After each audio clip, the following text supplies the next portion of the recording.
وَقُلْ جَاءَ الْحَقُّ وَزَهَقَ الْبَاطِلُ إِنَّ الْبَاطِلَ كَانَ زَهُوقًا۔ السلام علیکم ورحمۃ اللہ وبرکاتہ۔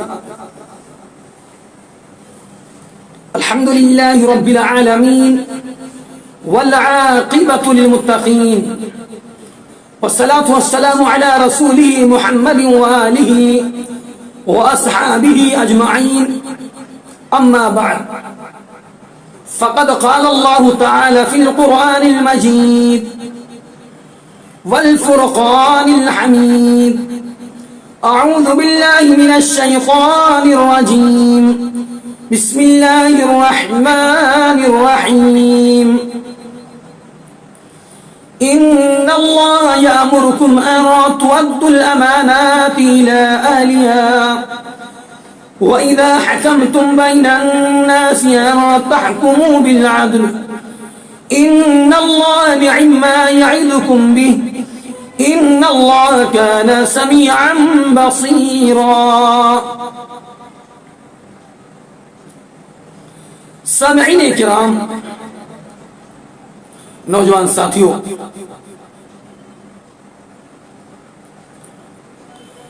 تمام طرح کی حمد و ثنا اللہ سبحانہ و تعالیٰ کے لیے لائق و زیبا ہے، جس نے ہم تمام انسانوں کو پیدا فرمایا۔ بیش بہا درود و سلام کا تحفہ نازل ہو پیغمبر اسلام جناب محمد رسول اللہ صلی اللہ علیہ وسلم پر، جو تمام انسانیت کے لیے سراپا رحمت بن کر تشریف لائے۔ سامعین کرام، آج کے اس درس کا موضوع ہے حقوق العباد۔ سورۃ النساء آیت نمبر 58 آپ کے روبرو پڑھی گئی ہے، تلاوت کی گئی ہے۔ موضوع میں داخل ہونے سے قبل اس آیت کریمہ کا ترجمہ سماعت کر لیں۔ اللہ عز و جل نے بیان فرمایا، ان اللہ یأمرکم ان تؤدوا الامانات الى اہلها۔ اللہ سبحانہ و تعالی تمہیں تاکیدی حکم دیتا ہے کہ امانتوں کو ان کے اہل تک پہنچا دو، امانتوں کو ان کے اہل تک لوٹا دو۔ وَإِذَا حَكَمْتُمْ بَيْنَ النَّاسِ، اور جب لوگوں میں فیصلے کرنے کا وقت آئے، فیصلہ کرنے کی نوبت آئے، تو عدل و انصاف کے تقاضے کو ملحوظ خاطر رکھتے ہوئے عدل و انصاف سے کام لیا جائے۔ ان اللہ نعما یعظکم بہ، اللہ سبحانہ و تعالی تمہیں بہترین نصیحت فرما رہا ہے۔ ان اللہ کان سمیعا بصیرا، اللہ تبارک و تعالی بندوں کے قول و فعل کو سنتا ہے اور دیکھتا بھی ہے۔ بندہ کیا کہہ رہا ہے، کیا کر رہا ہے، اللہ سبحانہ و تعالی اس کو دیکھتا ہے، اس کو سنتا بھی ہے۔ سامعین کرام، سورۃ النساء کی یہ آیت، اس کا پس منظر یہ ہے، حضرت عثمان بن طلحہ رضی اللہ تعالی عنہ جو خانہ کعبہ کے کلید بردار تھے، ایک زمانے سے ان کے پاس خانہ کعبہ کی چابی رکھنے کا شرف حاصل کیے ہوئے تھے۔ فتح مکہ کے وقت اللہ کے حبیب جناب محمد رسول اللہ صلی اللہ علیہ وسلم نے ان کو بلایا اور خانہ کعبہ کی چابی ان کے حوالے کیا۔ حضرت عثمان بن طلحہ رضی اللہ تعالی عنہ صلح حدیبیہ کے موقع پر ایمان لائے۔ اس آیت کریمہ کے اندر اشارہ کیا گیا ہے کہ امانتوں کو ان کے اہل تک پہنچا دو، لوٹا دو۔ چنانچہ پیغمبر اسلام جناب محمد رسول اللہ صلی اللہ علیہ وسلم نے اس امانت کو ان تک پہنچا دیا۔ یہ آیت کریمہ، اس آیت کریمہ کے اندر امانت کو حقداروں تک پہنچا دیا جائے، صاف اشارہ ملتا ہے۔ آئیے میں آپ کو بتاتے ہوئے چلوں کہ اسلام کے اندر حقوق العباد اور حقوق اللہ کی اپنی اپنی جگہ پر بڑی اہمیت ہے، اس کی بڑی فضیلت ہے۔ شریعت کہتی ہے روزے رکھو، یہ حقوق اللہ ہے۔ شریعت کہتی ہے نماز ادا کرو، صلاۃ قائم کرو، یہ حقوق اللہ ہے۔ روزے رکھو، یہ حقوق اللہ ہے۔ شریعت کہتی ہے زکوٰۃ ادا کرو، یہ حقوق العباد ہے۔ شریعت کہتی ہے صدقہ و خیرات کرو، یہ حقوق العباد میں سے ہے۔ اب ہم سب کو غور و فکر کرنا چاہیے کہ اخروی زندگی حقوق اللہ کے مد مقابل حقوق العباد کی بڑی اہمیت ہے، اور حقوق العباد بہت ہی مشکل کام ہے۔ اللہ سبحانہ و تعالی غفور الرحیم ہے، اللہ سبحانہ و تعالی ارحم الراحمین ہے۔ جب بندہ گناہ کرتا ہے اللہ سبحانہ و تعالی سے امیدیں لگائے رہتا ہے، اللہ سبحانہ و تعالی سے آس لگائے رہتا ہے۔ میدان محشر میں قیامت کے دن اللہ سبحانہ و تعالی بڑے سے بڑے گنہگاروں کو معاف فرمائے گا۔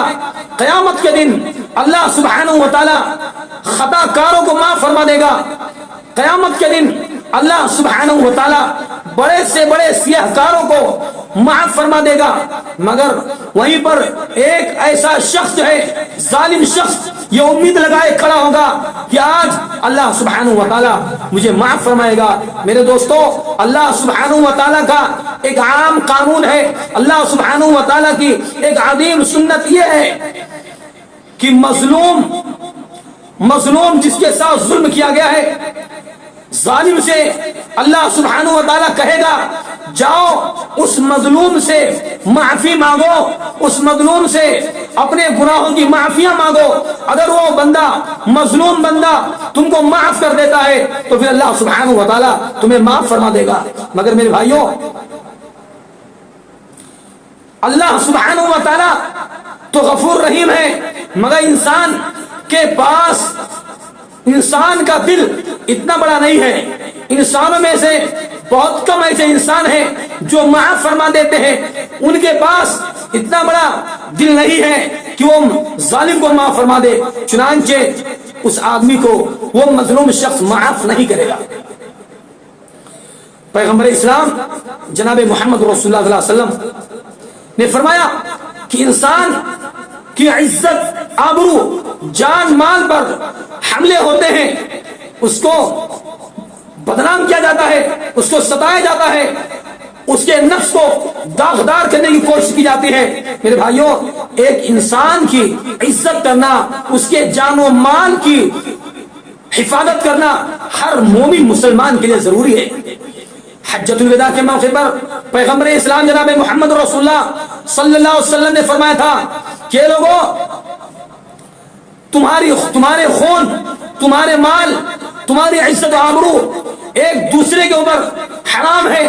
جس طرح سے آج کا یہ دن ہے، حرمت والا ہے، اور یہ مقام حرمت والا ہے، اور یہ مہینہ حرمت والا ہے۔ میرے بھائیوں، پیغمبر اسلام جناب محمد رسول اللہ صلی اللہ علیہ وسلم کی صاف ستھری تعلیمات سے یہ بات کھل کر آیا ہوتی ہے کہ اگر کوئی شخص کسی کے اوپر ظلم کرتا ہے تو یہ بہت بڑی حق تلفی ہے. کسی کے اوپر ناحق غصہ کرتا ہے بہت بڑی حق تلفی ہے. کسی کے اوپر ظلم و ستم کے پہاڑ توڑتا ہے یہ بہت بڑی حق تلفی ہے. اور اگر کوئی شخص اپنی بہنوں کو اپنی بیٹیوں کو میراث نہیں ادا کرتا ہے ان کے حقوق نہیں دیتا ہے یہ اور بڑی حق تلفی ہے. اللہ کے حبیب جناب محمد رسول اللہ صلی اللہ علیہ وسلم نے فرمایا, ایک موقع پر صحابہ کرام نے پوچھا, اپنے سوال کیا کہ اے میرے صحابہ یہ بتاؤ اتدرون من المفلس, کہ اے میرے صحابہ بتاؤ مفلس کون شخص ہے؟ صحابہ کرام نے عرض کیا کہ اے اللہ کے حبیب جناب محمد رسول اللہ صلی اللہ علیہ وسلم مفلس وہ شخص ہے کہ من لا درہم لہ ولا دینار, کہ جس کے پاس دینار و درہم نہ ہو, قلاش, فقیر, غریب, مفلس وہی شخص ہے. اللہ کے حبیب جناب محمد رسول اللہ صلی اللہ علیہ وسلم نے فرمایا کہ در حقیقت مفلس وہ شخص ہے کہ وہ قیامت کے دن اللہ کی بارگاہ میں حاضر ہوگا, اس حال میں آئے گا کہ اس کے پاس روزہ, نماز, اجر و ثواب, دیگر اعمال صالحہ بہت زیادہ ہوگا, لیکن حال یہ ہے کہ اس نے وقد شتم ھذا, ناحق طور پر کسی کو گالی دی ہوگی, کسی کو مارا ہوگا, کسی کا خون بہایا ہوگا, کسی کے ساتھ ظلم و زیادتی کی ہوگی. اللہ سبحانہ و تعالی اس شخص کو اس کی تمام کرنے کیا تقاضا کرنے والوں کی حوالے کر دی جائیں گی. اللہ سبحانہ و تعالیٰ سے کچھ لوگ تقاضا کریں گے کہ اے رب کائنات, اس نے مجھ کو ستایا تھا, مارا تھا, پیٹا تھا, عزت و آبرو پہ حملے کیا تھا, مجھے اس سے بدلہ چاہیے. چنانچہ اللہ سبحانہ و تعالیٰ اس آدمی کی تمام نیکیوں کو ان تقاضا کرنے والوں کے حوالے کر دیا جائے گا. وہ شخص خالی ہاتھ ہو جائے گا, کچھ نہیں بچے گا اس کے پاس. چنانچہ تقاضا کرنے والے اور لوگ ہوں گے, چنانچہ ان تقاضا کرنے والوں کے گناہوں کو اٹھا کر کے اس آدمی کے حوالے کر دیا جائے گا, اور پھر ثم طرح فی النار, پھر اس کو جہنم میں پھینک دیا جائے گا. آج لوگ عبادت بھی کرتے ہیں, نماز بھی پڑھتے ہیں, روزہ بھی رکھتے ہیں, ذکر و اذکار بھی کرتے ہیں, لیکن اپنے زبان کے شر سے, اپنی بدتمیزی سے لوگوں کو تکلیف پہنچاتے ہیں, عزت و آبرو پہ حملے کرتے ہیں. ایک مظلوم شخص جب معاشرے کا ستایا ہوا شخص جب مسجد میں جاتا ہے کہ رب کائنات کے سامنے روئیں گے, گر گڑائیں گے, تو ظالم شخص صف اول کا نمازی نکلتا ہے, ظلم کر کے آیا ہے, ستا کے آیا ہے, پہلی صف کا نمازی ہے. میرے بھائیوں, تو نماز, روزے, زکات, دیگر اعمال صالحہ کام نہیں آئیں گے اگر آپ کی زبان کے شر سے, ہاتھوں کے شر سے, قدموں کے شر سے آپ کا بھائی محفوظ نہ ہو. آئیے میں آپ کو اور بتاتے ہوئے چلوں کہ اللہ کے حبیب جناب محمد رسول اللہ صلی اللہ علیہ وسلم نے فرمایا کہ کل قیامت کے دن جب لوگ پل صراط کے اوپر سے گزریں گے تو ایک جانب رشتہ داری کھڑی ہوگی, دوسری جانب امانت داری ہوگی. دنیا کے اندر اے ظلم کرنے والوں, ظالموں, دنیا کے اندر ظلم کرنے والے, ستانے والے, زمین و جائیداد پر ناجائز غصب کرنے والے, جب تمہارا پل صراط پر سفر ہوگا, ہر شخص کو پل صراط پار کرنا ہوگا, پھر تمہیں کٹ کٹ کر نیچے گرو گے, جہنم میں جاؤ گے. اللہ کے حبیب جناب محمد رسول اللہ صلی اللہ علیہ وسلم نے فرمایا کہ ہمارے پاس دو شخص کا معاملہ آتا ہے, زمین کا معاملہ آتا ہے. جو ظالم ہوتا ہے اپنے مدعے کو, اپنی بات کو اس انداز میں پیش کرتا ہے کہ مجھے یقین ہو جاتا ہے کہ ہاں یقیناً زمین اسی کی ہے, اور جو حق والا ہوتا ہے اپنی بات کو کما حقہ پیش نہیں کر سکتا, تو جب میں فیصلہ کر دیتا ہوں. لیکن یاد رکھو کل قیامت کے دن اگر جو ہے تم نے ظلم کیا ہے, فیصلہ تمہارے حق میں ہوا ہے اور ظلمن فیصلہ ہوا ہے, تو یقین جانو کل قیامت کے دن 7 زمینوں کا طبق کاٹ کر کے تمہارے سینے پر رکھ دیا جائے گا۔ اس سے یہ بات بھی کھل کر سامنے آتی ہے کہ کورٹ کے اندر، کچہریوں کے اندر، عدالتوں کے اندر اور وکیلوں کی چرب زبانی سے حق والے کو حق سے محروم کر دیا جاتا ہے اور ظالم شخص کو اس کا حق دلا دیا جاتا ہے۔ مگر یاد رکھو کل قیامت کے دن تمہیں بھاری قیمت چکانی پڑے گی۔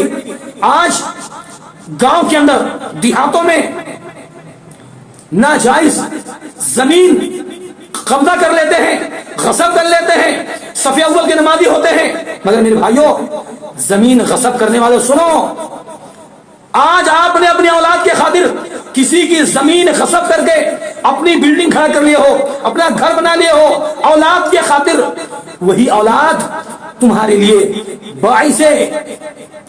باعث شرمساری ثابت ہوگی۔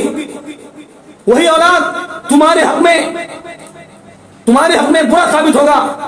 وہی اولاد سے تم چین و سکون حاصل نہیں کر سکتے، تم چین و سکون تمہیں نہیں ملے گا، قرار نہیں ملے گا، کیونکہ تم نے غصب کر کے زمین اپنا گھر بنایا ہے۔ یقین جانو کہ اس اولاد سے تمہیں سکون نہیں ملے گا، اس اولاد کے ذریعے سے تمہیں ذلت اور رسوائی ملے گی۔ اے میرے بھائیوں، میرے بزرگوں، حقوق العباد کی بڑی اہمیت ہے۔ کتنے ایسے لوگ ہیں جو اپنی بہنوں کو ماں باپ کے انتقال کے بعد ظالم بھائی اپنی بہن کو باپ کی پراپرٹی میں حصہ نہیں دیتا ہے، اپنی بیٹی کو حصہ نہیں دیتا ہے۔ ظالم شخص کہتا ہے کہ مجھے جہنم میں جانا منظور ہے لیکن میں اپنی پراپرٹی میں بیٹی کو حصہ نہیں دے سکتا۔ اللہ سبحانہ و تعالیٰ کے ہاں تمہارا کیا انجام ہوگا، تمہاری کیا حالت ہوگی؟ میرے بھائیوں تجزیہ کرنے کی ضرورت ہے، محاسبہ کرنے کی ضرورت ہے۔ اور اللہ کے حبیب جناب محمد رسول اللہ صلی اللہ علیہ وسلم فرماتے ہیں کہ کل قیامت کے دن اگر کوئی سینگ والی بکری بے سینگ والی بکری کو ضرب لگائی ہوگی، ماری ہوگی ناحق طور پر، تو اللہ سبحانہ و تعالیٰ اس سینگ والی بکری سے بے سینگ والی بکری کو بدلہ دلائے گا، انتقام دلائے گا۔ یہ جانوروں کا حال ہے۔ کہ میرے بھائیوں اگر آپ کسی کی زمین غصب کرتے ہیں، پراپرٹی غصب کرتے ہیں، جھوٹ بول کے بینک بیلنس کو لوٹ لیتے ہیں، یقین جانیے کہ آپ کے لیے ہلاکت ہے، تباہی ہے، بربادی ہے۔ اور جن عالموں پر جھوٹے کیس لگائے جاتے ہیں، جن علماء کو ستایا جاتا ہے، جن ائمہ کو ستایا جاتا ہے، ایسے درشٹیوں کے لیے بھی سبق آموز نصیحت ہے کہ کل قیامت کے دن آپ جو ہے اللہ کی بارگاہ میں کھڑے ہوں گے اور آپ کو اللہ سبحانہ و تعالیٰ کے سوالوں کا جواب دینا پڑے گا۔ آپ نے دنیا میں ظلم کیا ہے، آپ نے دنیا میں علماء کو رسوا کیا ہے، آپ نے پریشان کیا ہے۔ یاد رکھو میرے بھائیوں، علماء کی آہو بقا، علماء کی آہو فغا رائے گاہ نہیں جائیں گی۔ اس لیے ہر شخص کے لیے ضروری ہے کہ ایک دوسرے کے ساتھ احسان کا معاملہ کریں اور اللہ کے بندوں کے حقوق کو دے دیں، اور بھائی لوگ پھر سے بٹوارا کریں، اپنی بہنوں کو حصہ دیں، اپنی بیٹیوں کو حصہ دیں، ورنہ قیامت کے دن نہ روزہ کام آئے گا، نہ حج کام آئے گا، نہ دیگر اعمال صالحہ کام آئے گا، سوائے پچھتانے کے کچھ حاصل ہونے والا نہیں ہے۔ اس لیے حقوق العباد اخروی اعتبار سے لوگوں کے لیے بڑا ہی مشکل کام ہوگا۔ اس لیے میرے بھائیوں دنیا میں ایک دوسرے کے حقوق کو پہنچا دو۔ اگر آپ نے کسی کا 1 روپیہ غصب کیا ہے، 1 روپیہ غصب کیا ہے، جب تک آپ اس کو ادا نہیں کر دیں گے تب تک اللہ کی بارگاہ میں سرخرو نہیں ہو سکتے۔ لیکن رہے وہ بھائی جو ادا کر دیتے ہیں، وہ مومنہ کردار ادا کرتے ہیں، مومنانہ شان ادا کرتے ہیں۔ مگر میرے بھائیوں آج قرضے لے کر کے لوگ جو ہے قرضہ واپس نہیں کرتے، پیر کے ناخن سے لے کے سر کے بال تک A to Z قرض میں ڈوبے ہوئے ہیں۔ لیکن تقاضا کرنے والوں کے ساتھ یہ مخروط آدمی گنڈا گردی کرتا ہے، دبنگئی دکھاتا ہے، اس کے ساتھ مار پیٹ کرتا ہے۔ میرے بھائیوں اے ظالموں، اللہ سبحانہ و تعالیٰ کے ہاں تمہارا برا حشر ہوگا۔ اس لیے دنیا میں اپنا تجزیہ کرو، اپنا محاسبہ کرو، آپ کے اوپر جو حقوق ہیں ان حقوق کو حقداروں تک پہنچا دو، حقداروں تک جو ہے لوٹا دو۔ اسی میں کامیابی ہے، اسی میں کامرانی ہے، ورنہ خالی ہاتھ جہنم کے اندر بن جاؤ گے۔ میرے بھائیوں حقوق العباد کی اسلام میں بڑی اہمیت ہے، اسلام میں بڑی اہمیت ہے۔ ہم سب کو غور و فکر سے کام لینا چاہیے۔ اگر ہم نے کسی پر ظلم کیا ہے، کسی کو ستایا ہے، ہم لوگ جو کیا کرتے ہیں خالی روتے ہیں، بڑی بڑی دعائیں کرتے ہیں، گڑ گڑاتے ہیں، لیکن جس کا حق مار کے بیٹھے ہو نا اس کا حق ادا کرو، پھر گڑ گڑاؤ، پھر اللہ سے معافیا مانگو۔ اگر زمین لیے ہو، کھیت لیے ہو،